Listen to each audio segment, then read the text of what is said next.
Hello guys, welcome to my channel oh my dish. আজকে আপনাদের জন্য নিয়ে এসেছি বৈশাখ স্পেশাল একটি স্বাস্থ্যকর ও সুস্বাদু রেসিপি, ডুমুর রান্না। যারা নতুন স্বাদের কিছু খুঁজছেন আর সাথে সাথে শরীরের যত্নও নিতে চান, তাদের জন্য এই রেসিপিটি একদম পারফেক্ট। ডুমুর শুধু স্বাদেই নয়, উপকারিতাতেও ভরপুর। তাহলে চলুন দেরি না করে দেখে নিই কীভাবে সহজ উপায়ে বানানো যায় বৈশাখ স্পেশাল এই দারুণ ডুমুর রান্নার রেসিপিটি। প্রথমেই আমরা ডুমুর নিয়ে নিয়েছি। এরপর ডুমুরগুলোকে মাঝখান দিয়ে দুফালি করে কেটে নেব। ডুমুরগুলো কাটা হয়ে গেলে একটা চামচের সাহায্যে ডুমুরের ভিতরে থাকা দানাগুলো কুড়ে ফেলে দেব। এভাবেই ডুমুরের প্রত্যেকটা দানা কুড়ে কুড়ে ফেলে দেব, আর তারপর ডুমুরগুলো পানিতে ভিজিয়ে রাখবো। দেখুন, আমার সবগুলো ডুমুর কাটা শেষ, আমি পানিতে ভিজিয়ে রেখেছি। এবার একটি পাত্রে পানি দিয়ে ডুমুরগুলো দিয়ে দিলাম। তারপর পরিমাণ মতো লবণ আর হলুদ গুঁড়ো দিয়ে দিলাম।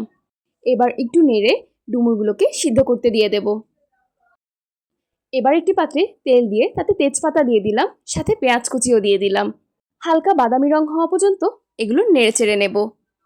তারপর একে একে আদা বাটা, রসুন বাটা, লবণ, হলুদ গুঁড়ো, মরিচ গুঁড়ো, ধনিয়া গুঁড়ো দিয়ে ভালো করে মশলাটা কষিয়ে নেব। সামান্য একটু পানি দিয়ে দেব যাতে মশলাগুলো নিচে লেগে না যায়। এবার মশলাটা কষানোর জন্য ঢাকনা দিয়ে ঢেকে দিলাম। কিছুক্ষণ পর ঢাকনা খুলে দেখি মশলার উপর তেল উঠে এসেছে। এবার কেটে রাখা আলুগুলো দিয়ে দিলাম।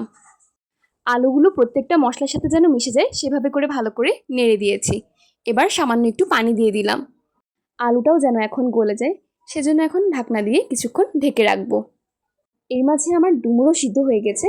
এবার ঢাকনা খুলে ডুমুরগুলো দিয়ে দিলাম। প্রত্যেকটা মশলা যেন ডুমুরের সাথে লেগে যায়, এভাবেই ভালো করে সবগুলো নেড়ে চেড়ে দিয়েছি। কিছুক্ষণ পর ঢাকনাটি খুলে ডুমুরগুলোকে একটু ভালো করে নেড়ে চেড়ে দিয়ে তাতে টমেটো ও কাঁচামরিচ অ্যাড করে দেব।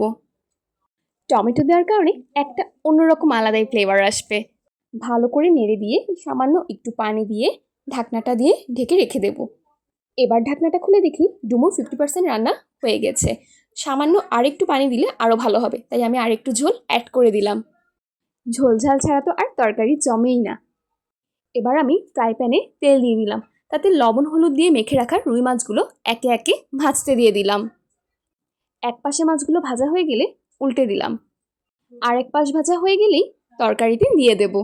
আমার মাছ ভাজা কমপ্লিট। এখন আমি তরকারিতে একে একে করে মাছগুলো দিয়ে দিচ্ছি। ডুমুরের রসে যেন মাছগুলো মিশে যায় সেজন্য একটু ঢেকে রেখেছিলাম। এখন ঢাকনা উঠিয়ে দেখি টকবক করে ফুটছে। আমার ডুমুর রান্না রেডি। দেখলেন তো কি সহজেই তৈরি করে ফেললাম ইউনিক বৈশাখ স্পেশাল ডুমুর রান্নার রেসিপি। একবার রান্না না করলে মিস করবেন কিন্তু। সেজন্য এই বৈশাখে আপনিও তৈরি করে ফেলুন সুস্বাদু ও স্বাস্থ্যকর ডুমুর রান্নার রেসিপি। আপনাদের সবাইকে অগ্রিম নববর্ষের শুভেচ্ছা রইল। আল্লাহ হাফেজ।